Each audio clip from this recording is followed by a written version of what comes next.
Hi there, this is Russ Moyer, and I want to welcome you to the Prophetic Edge. I'm here today with a wonderful friend and partner of Eagle Worldwide Ministries, our missionary to Thailand, Sherri Hackwell. Sherri, it's so good to have you here with us. Thank you for having me today, Brother Russ. I appreciate you and your family and the commitment that you've made to serve the Lord in a very difficult mission field. I mean, I think everybody that understands the mission works and what's happening today around the world knows that Thailand is a very difficult place to be called to. But I know that you've always had a heart for us. Can you give us a little bit of history and how you've been called there and what you've done in the land and what your heart is for the plan in the future there? Sure. We originally went to Thailand about 8 years ago now, and we taught in a Bible school in the north. And we were just there for the Bible school year and then back. But the Lord really imprinted Thailand on our hearts at that time.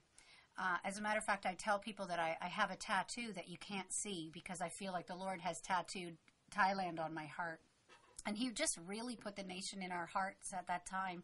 And so we were just waiting for the time to come when, and the next steps, what the plan was, what it was that God would have us to do. And so when He hooked us up with Eagle Worldwide, we were here with your ministry for several years and receiving training in the prophetic and in things like inner healing and deliverance and those sorts of things that are so needed in a dark nation, in a dark place like Thailand.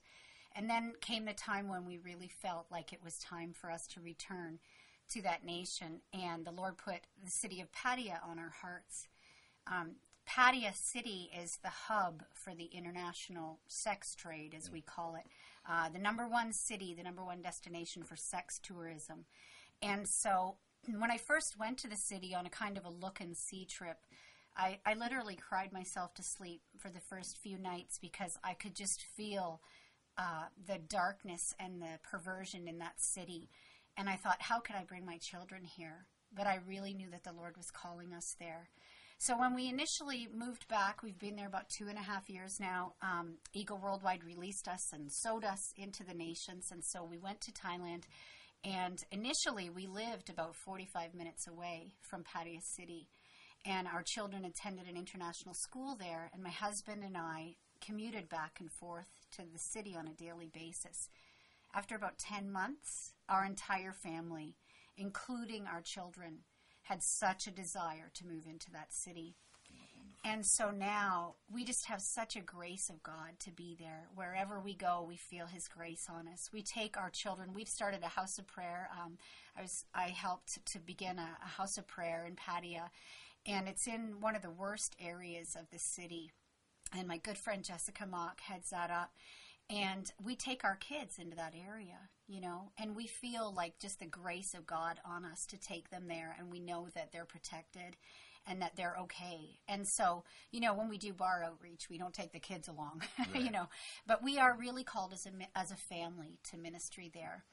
And you have a great family ministry. Your children are cute, beautiful, exciting, and Craig's a wonderful man of God with a very compassionate heart.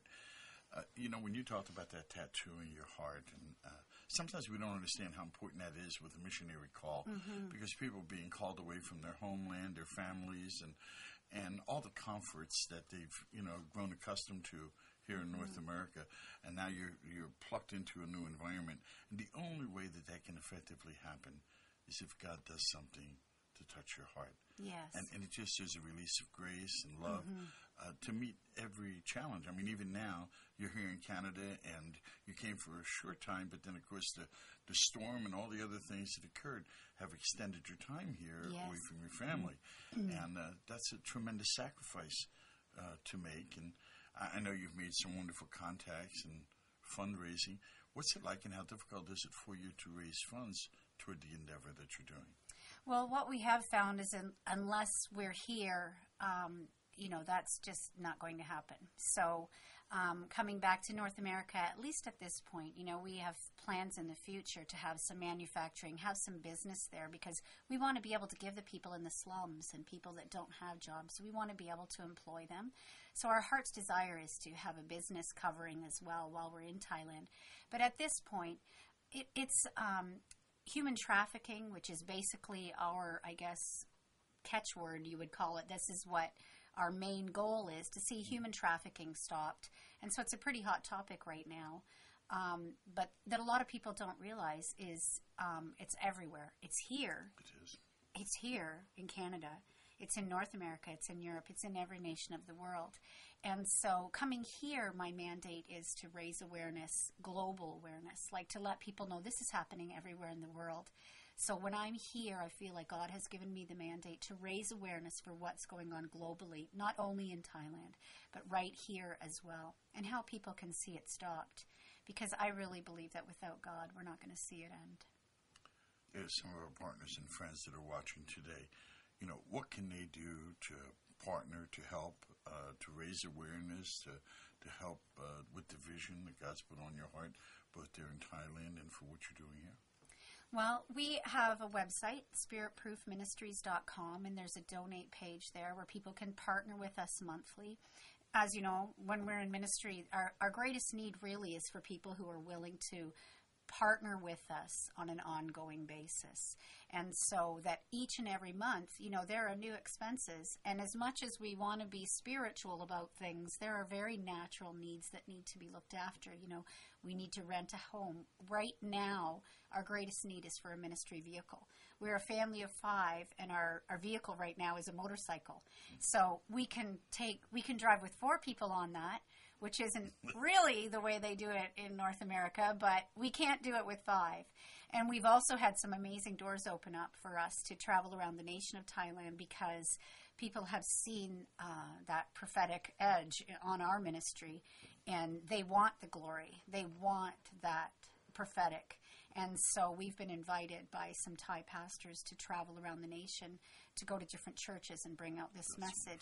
And so we need a vehicle. That's our big thing right now. We're actually having a fundraiser at the end of this week in Burlington. And, we're hoping to raise enough funds to be able to buy a vehicle when I go back in a couple of weeks. That's wonderful. You know, when you were talking about this problem being in North America, I think people want to try to feel in their heart somehow that it's happening there and it's maybe happening in Europe or in Russia, you know, but it's just not happening here in Canada and the United States. Just, you know, what is the situation and what's really happening and where can they find more information that will help them know that? Well, in every city, there's prostitution going on. And a lot of the people that are working as prostitutes are not there by their choice. You know, people who are pro-prostitution would try to convince us otherwise. But, you know, people don't choose to be a prostitute without having some kind of abuse or situation. Most of the time, about 90% of people that end up as prostitutes, you know, by their personal choice, come from an abusive situation. They're escaping an abusive situation. But there are also situations where people are trafficked in from other nations. You know, so the traffickers will pose as a model search agency, for example, or posing as a job agency. And they'll go into a city and they'll have a talent contest or a beauty contest. And then they select the most beautiful girls. And they tell them they're going to take them to North America or take them to Europe. And they're going to be models. Or they're going to get them jobs in acting. Or in some of the poorer places, they're just going to get them a job. And then the parents sign the consent forms, and those young women are taken. And then when they arrive in the destination city, more often than not, their passports are destroyed. They're told that they have to pay back the price of the plane ticket. They're usually beaten, raped, drugged. Then they have an addiction now they're told they're going to have to work in order to make back the money. And so prostitution is the job that they're given. And, you know, we've had an opportunity to work with some people in some pretty difficult situations with, you know, prostitution and abuse and satanic ritual abuse and other things that actually cause some real serious personality disorders. Yes. You know, you were also introduced to deliverance and inner healing, which these people that are caught up in that lifestyle actually need, and they're hurt, they're abused, they're broken, and somehow they need to really be made whole. Yes. And certainly the first step of that process is the knowledge of Christ. But then they need that ongoing personal ministry to take them out of that environment emotionally and spiritually. How broken are the people that are there, and what's the environment like in Thailand? What's going on with the inner core. I know that there's, the trafficking, but it's also a destination for prostitution and for Yes. perversion from Yes. around the world. It's estimated that there are over 20,000 prostitutes in the city of Pattaya, which is a city of about 300,000 people. More than 2,000 children available for sale for sex in the city of Pattaya. Lady boys, which are what we would call transgenders or transvestites. In Thailand, they call themselves lady boys. There are thousands of lady boys in the nation of Thailand. There's obviously something spiritual involved behind this. The driving force is spiritual. And so God is the only one that can see these people set free. The secular world does not have the answer. It doesn't have the answer to break the back of human trafficking or to stop the traffic.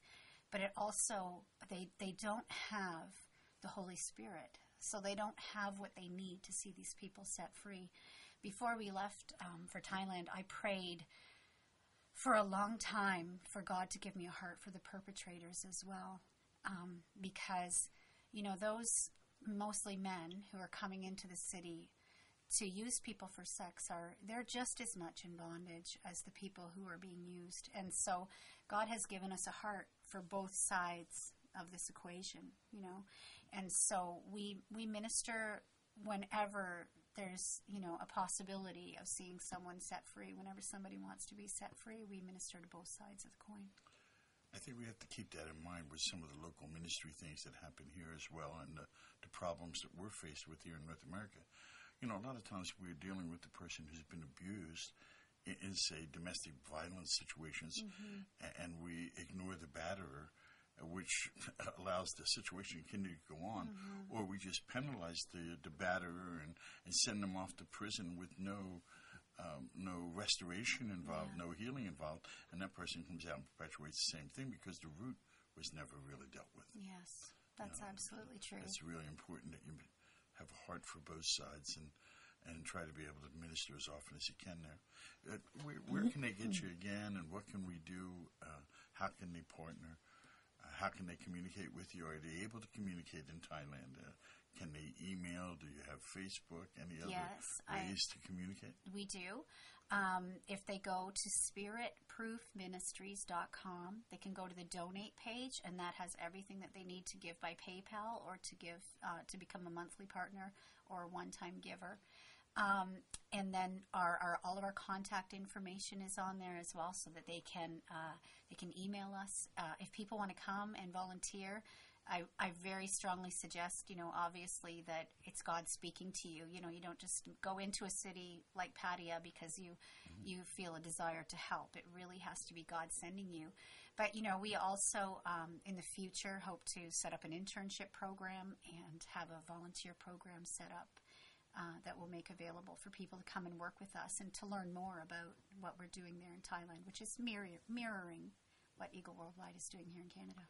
Well, if you're out there and you're one of our partners and friends and you have a heart for all the subjects that we're talking about here today with Sherri or for the mission field, and you'd like to communicate with her directly, now you know how to do that and how to reach out and to connect. But, of all the things that they need, when you're in that kind of hostile spiritual environment, they need your prayers. Yes, that's They need you to intercede, to stand in the gap, to put a prayer covering around her and her family, her precious family. They're wonderful little boys and her husband. And, they've dedicated their lives to this call, to this nation, to this problem and situation.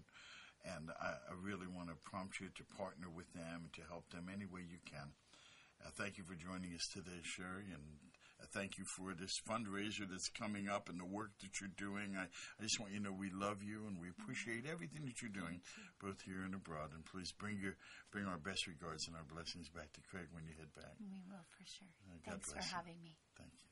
And you have a nice day. God bless you.